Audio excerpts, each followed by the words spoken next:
Good day mga bossing! So ayan, good day talaga kasi meron na naman tayong bagong papisa at mababakante ang ating incubator.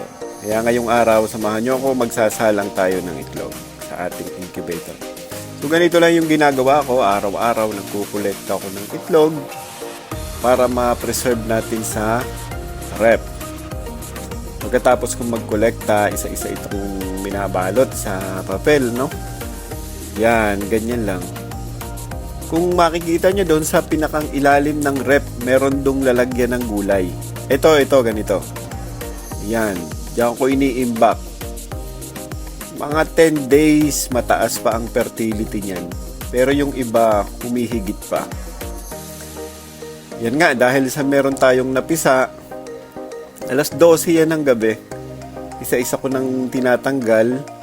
Dahil kinabukasan, isasalang ko yan para ma-relax pa yung itlog. Kasi magmo-moist pa yan, hindi mo agad basta maisasalang. O ito, yung napisa natin, tatanggalin na natin sa incubator. Ililipat naman natin yan sa brooder. Dahil itong incubator na ito, ang gagamitin natin upang isalang yung itlog na naipon natin. Nilinisan mo rin lang. Siyempre nga madumi, maraming mga ipot, isa-isa ko yan talaga tinatanggal. Dinidisinfect ko din yan. Ang gamit ko dito ay Sunrox lang tsaka tubig. Okay na yun. O sa karanasan ko naman, okay naman siya, wala namang nabubugo.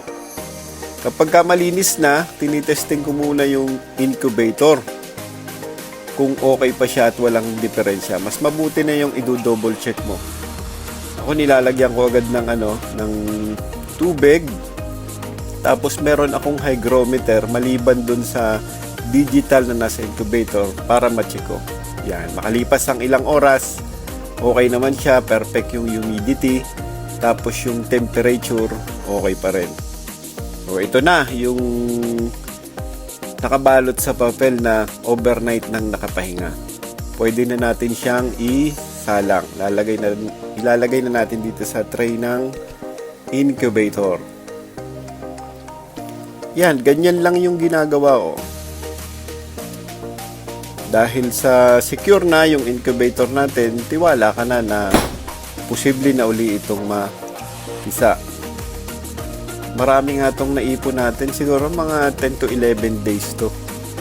Yan, dahil okay na yung humidity at saka temperature, sasalang na natin yan. 3 days, hindi mo yan siya gagalawin. Yan yung pinakang huli. O, lagyan mo lang ng date. 21 days. Okay, di ba?